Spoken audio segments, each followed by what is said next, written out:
now we are going to go to the parts of the brain in bit more detail, starting from telencephalon, mesencephalon, or forebrain, midbrain, and hindbrain. So this is the lateral view of the brain. So as you can see, the lateral view of the brain, and we will look in the model as well. So in the lateral view, you can see this is the frontal lobe, this is the parietal lobe, this is the occipital lobe, this is the temporal lobe. And obviously you can see the lateral half of the cerebellum and the brainstem, which include the midbrain, pons, and medulla.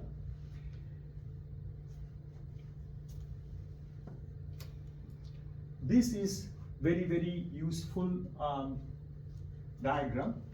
So if we see it schematically, frontal lobe is the part of the brain which is front of the central sulcus up to the frontal pole, and inferiorly it is the sylvian fissure or the lateral sulcus. So the division of the frontal lobe, laterally behind is the central sulcus, in front it ends in the frontal pole, and inferiorly it is the sylvian fissure of the lateral sulcus. For parietal lobe, the front is the central sulcus, behind is an imaginary line, there is no sulcus. So it starts from the parieto-occipital sulcus up to the pre-occipital notch. So if you make an imaginary straight line, so that's the that is the boundary or of the posterior boundary of the parietal lobe, and obviously inferiorly it is the sylvian fissure. And behind it is the occipital lobe. Behind this imaginary the line connecting parieto-occipital sulcus and the pre-occipital notch, which is also called lateral parieto-temporal line, is the occipital lobe. And in front of it and below the sylvian fissure is the temporal lobe.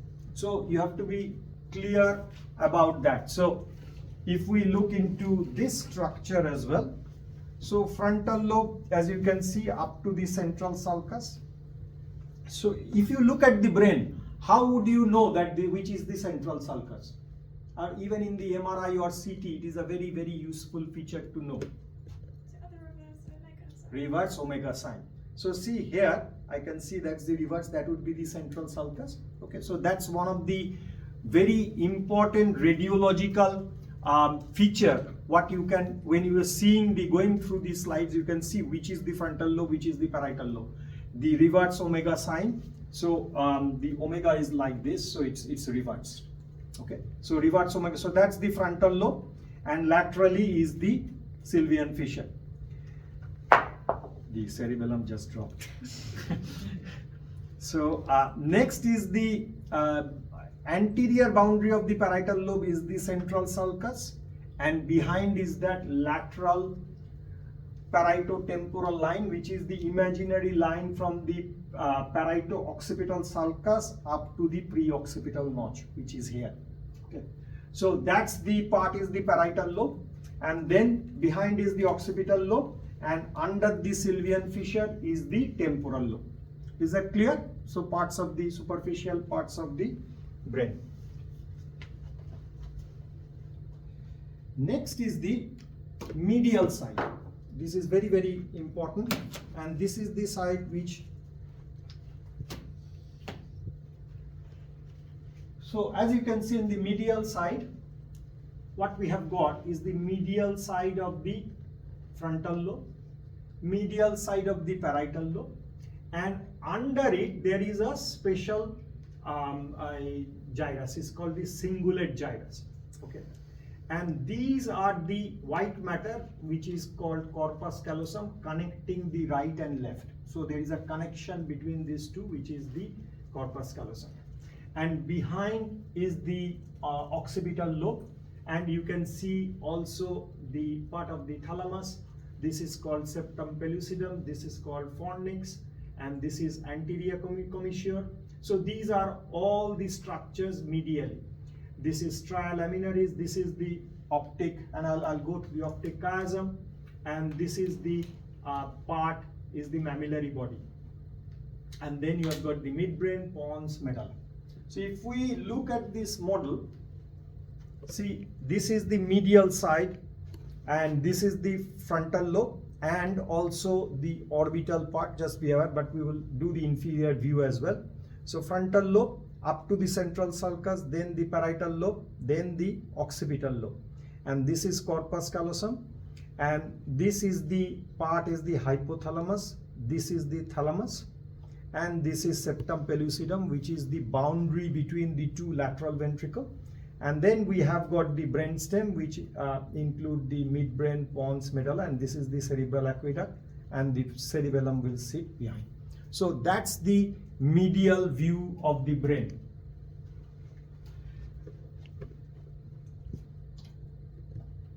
So again, if we see schematically, so that's the frontal lobe, that's the frontal lobe, that's the parietal lobe, that's the occipital lobe. Okay. Frontal lobe is separated from cingulate gyrus by this callosal sulcus, or sorry, cingulate sulcus, which divides this medial side, upper half frontal lobe, and the cingulate gyrus. And we will discuss what is the role of the cingulate gyrus. You will see when we discuss the limbic system, it is one of the part which is very, very important. Corpus callosum, as we have shown, is the white matter, and then we have got the thalamus, hypothalamus. On this side, you can see that this is the central sulcus, anterior and posterior paracentral gyrus. Can you tell me what is the importance of paracentral gyrus? What is the important function we know if it is affected? Urinary function. Urinary function, okay. So that's why patient can get urinary incontinence if this is damaged.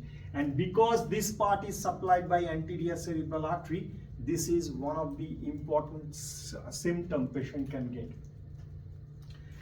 Now, the inferiorly, medially, there are two other sulcus. Collateral sulcus, which is dividing between these diencephalic and other structure below, is the parahippocampal gyrus. So if I show it in this model again,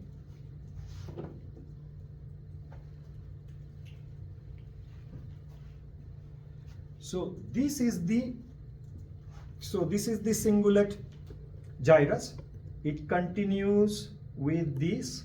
This is the parahippocampal gyrus, okay, and this part is the uncus. And then there is so this parahippocampal gyrus is separated from so in the inferior surface there is the fusiform gyrus. What is the importance of this gyrus?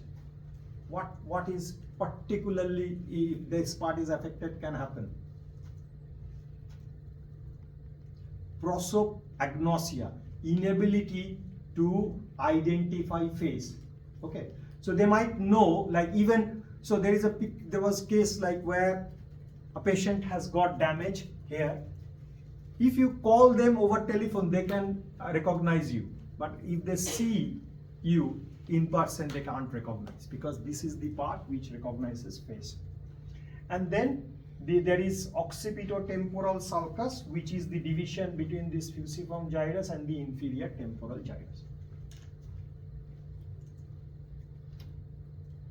And the last view is the inferior view. So if you are seeing from under the brain, so this is the, what you can see is the orbitofrontal part, or the frontal lobe, the orbital part.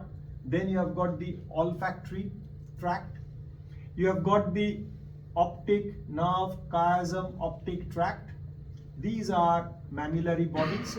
And then you can see part of the crus cerebri, or the midbrain, anterior part of the midbrain, pons, medulla, and behind is the cerebellum.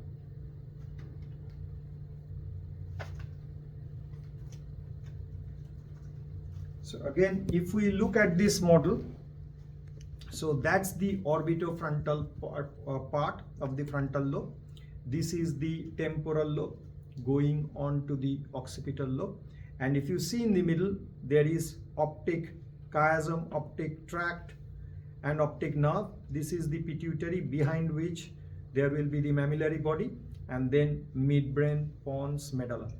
So that's the orientation.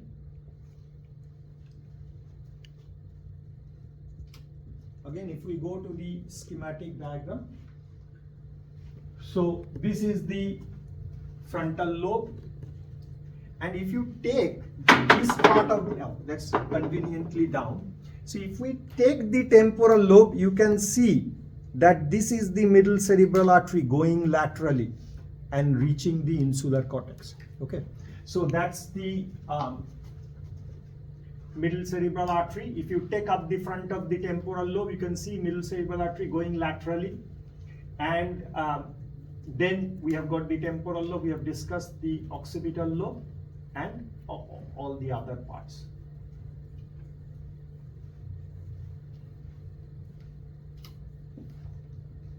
But sometimes we forget one lobe which is usually hidden under this. So if it is hidden under the frontal, parietal and temporal. So if we take out, we can see what is called the insular cortex. Okay. So if we have taken part of this cortex, and we can see this is the insular cortex hiding under this. Okay, so insular cortex is divided into anterior and posterior part. We don't need to know all this in detail, but it is a very important structure and it is not fully understood. And we will discuss it about the function of each part, and we will come to that. But it is heavily connected with the limbic system, with each and every part of the brain, okay, including the hypothalamus, thalamus, etc. So it is a very important structure, sometimes to some extent neglected because it's out of our view directly. These are some of the other side.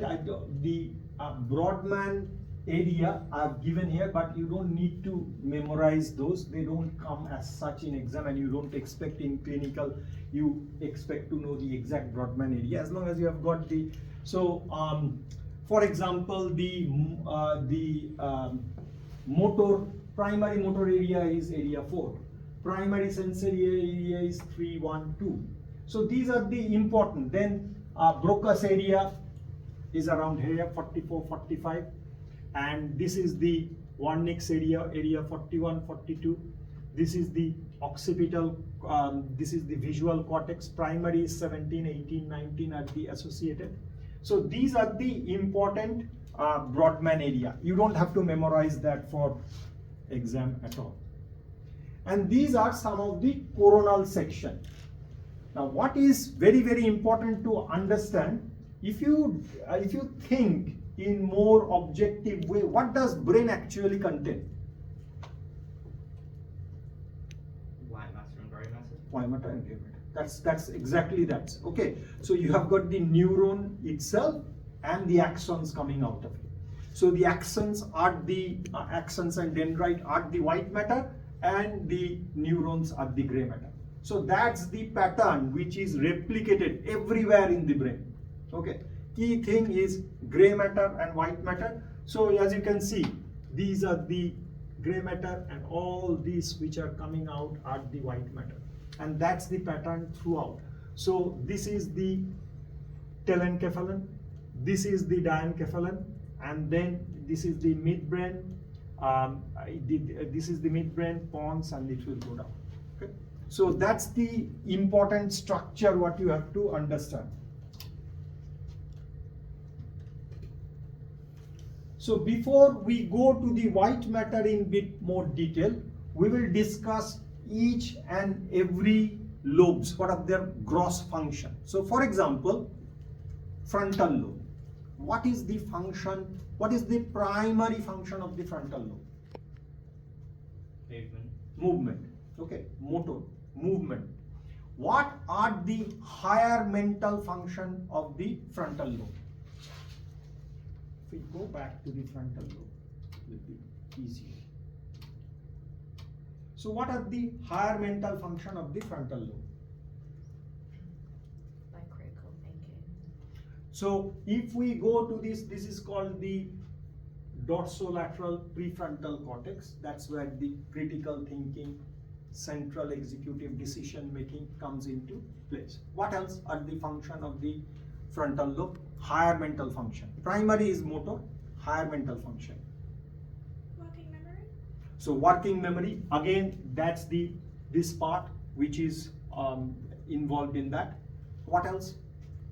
Like voluntary gaze movement?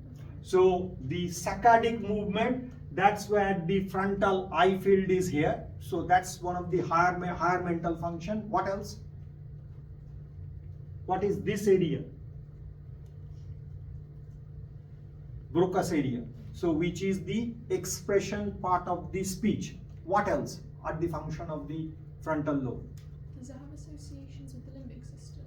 So it definitely has the association, but that's the orbital part and the medial part more. Okay, orbitofrontal part of the frontal lobe. So that's, we will see in the undersurface. What else are the function? One more very important function. Planning of motor movement? Planning of the motor movement, especially the motor part of the planning that takes place in the frontal lobe. So these are the important from the lateral side. If we go to the medial side, what are the other functions? What are the parts here? So as we have discussed, this part is the motor part, this part is the motor part. Which in the motor homunculus, which part is represented medial? The lower limb? Legs, yeah, lower limb. So that's why if that part is affected, leg would be disproportionately affected than the arm. And this part is supplied by which artery? Anterior cerebral artery. So you get all these symptoms. Now this part where the in front of the premotor cortex, which is called the supplementary motor area, which is responsible where we do the both the limbs are needed on both sides when the movements are needed. That's the supplementary motor area is very, very important. So that's why it has got importance in gait as well. Cingulate gyrus, that's the medial side of this frontal lobe. So what is the role of the cingulate gyrus?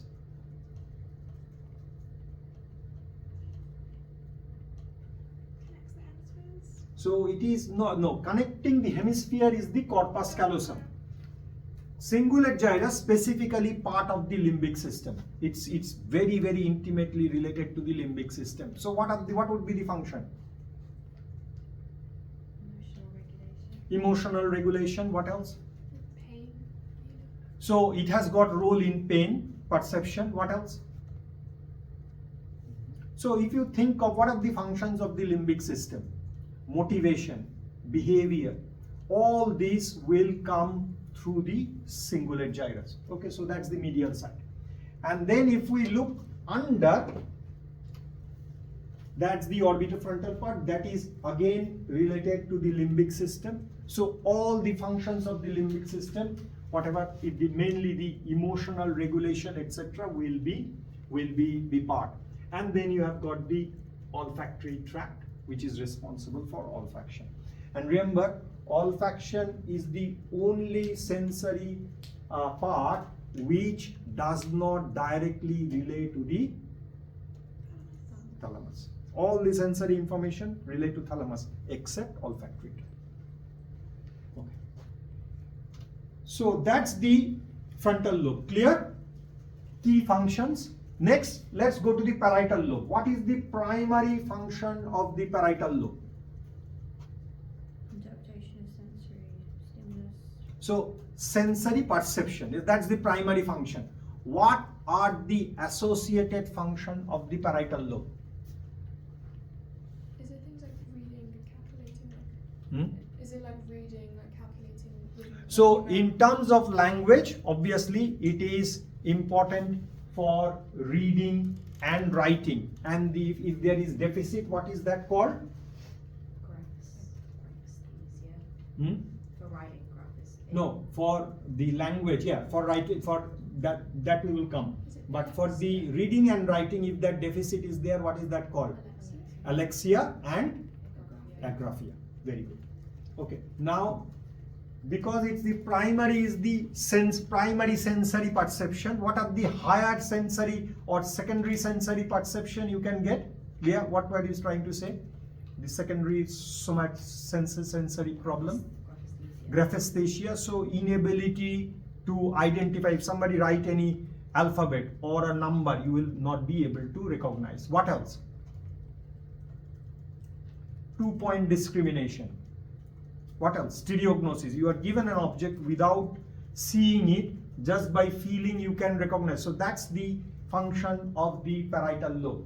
What else? Spatial inattention. So spatial awareness or attention, that is a function, very important function of the parietal lobe. Okay, so even when we are looking straight, we have got a idea of the almost 180 degree in the space. So that awareness is by the parietal lobe. Okay, what else?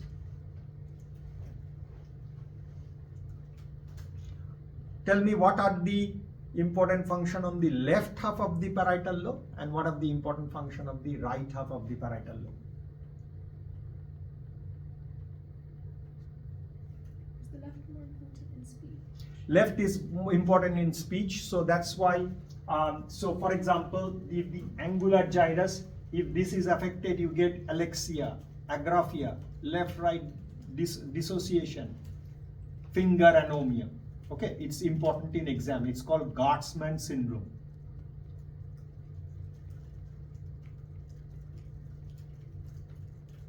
On the left side, that's the language. What else?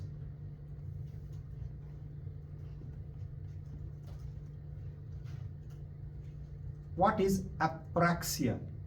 We have said that the motor planning.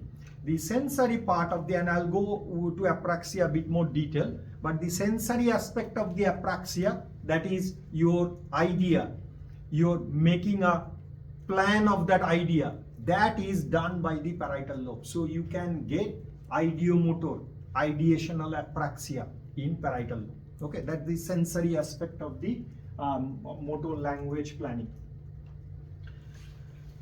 And in the right hemisphere, and obviously we know that the there are two streams coming from the occipital lobe. One is the where, another is the what.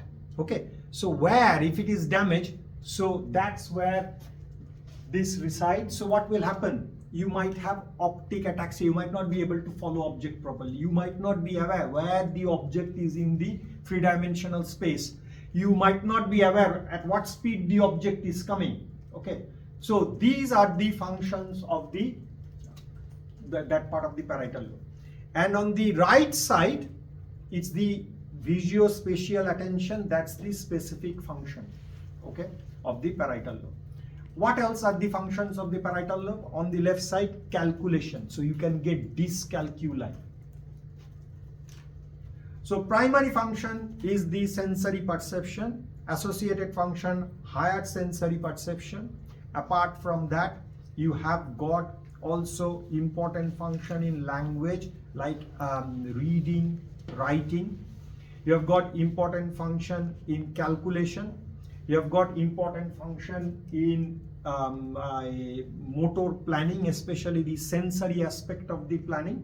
Okay, so these are the important functions of the parietal lobe. Clear? Okay.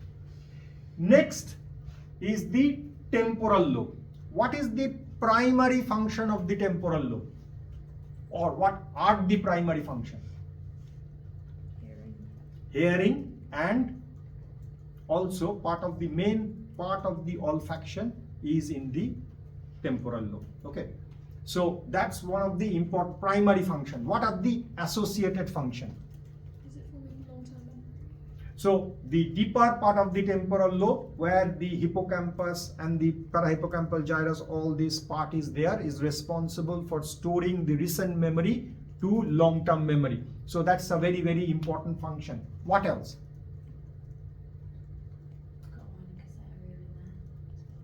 So Wernicke's area is there. So understanding the verbal language. So that's the part is responsible for it. What else?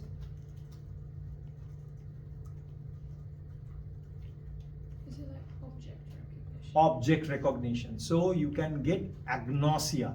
Agnosia is an important function of the temporal lobe. Okay.